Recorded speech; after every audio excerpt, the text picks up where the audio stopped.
Tahukah kamu, 1 dari 3 atlet wanita dan 1 dari 5 atlet pria berisiko mengalami gangguan makan, bukan karena mereka lemah, tapi karena mereka berjuang terlalu keras untuk sempurna. Apa itu eating disorders? Eating disorders atau gangguan makan adalah kondisi psikologis serius yang memengaruhi cara seseorang makan, melihat tubuhnya, dan mengelola emosi.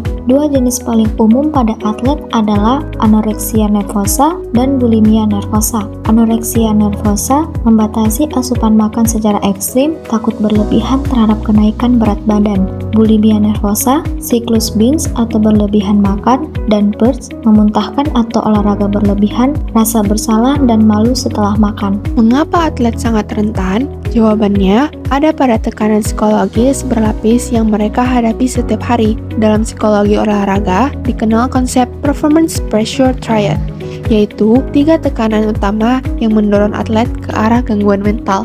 Model performance pressure triad menjelaskan bahwa performa atlet bisa terganggu karena 3 hal utama. Pertama, tekanan dari luar seperti pelatih, sponsor, dan penonton yang memicu kecemasan. Kedua, perfeksionisme maladaptif, yaitu dorongan untuk selalu sempurna berdasarkan standar orang lain. Ketiga, distorsi kognitif terhadap body image, di mana atlet melihat tubuhnya itu tidak sesuai kenyataan. Ketiga faktor ini saling berhubungan dan dapat mempengaruhi pola pikir serta perilaku makan atlet. Ketiga tekanan ini saling berkaitan dan membentuk sebuah siklus. Tekanan membuat atlet ingin sempurna, lalu muncul pikiran negatif tentang tubuh. Hal ini memicu perilaku makan tidak sehat yang justru menurunkan performa. Akibatnya, tekanan semakin besar dan siklus terus berulang.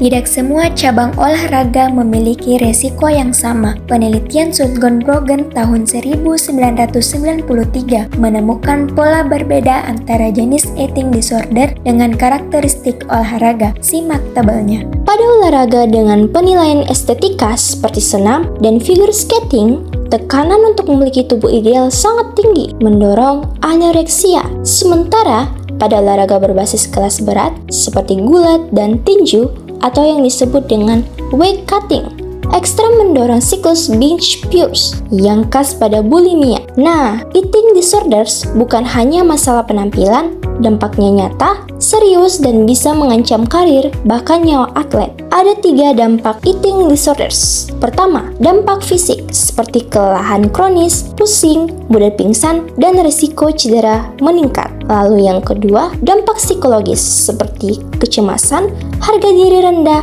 dan risiko bunuh diri. Dan yang terakhir, tanda dini seperti penurunan performa, perubahan mood, dan pola makan yang tidak teratur.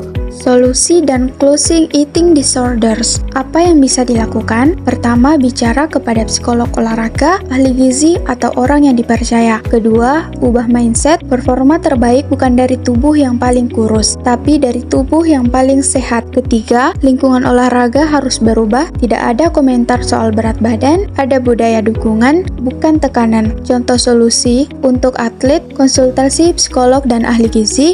Untuk pelatih, tidak menghakimi atau meremehkan, dan untuk tim atau keluarga, prioritaskan nutrisi bukan angka timbangan. Eating disorders bukan kelemahan. Ini adalah kondisi kesehatan nyata yang butuh perhatian nyata. Atlet yang berjuang bukan atlet yang gagal. Mereka adalah manusia yang butuh dukungan, karena performa terbaik lahir dari tubuh yang sehat dan pikiran yang damai. Jaga tubuhmu, jaga pikiranmu, jaga rekanmu.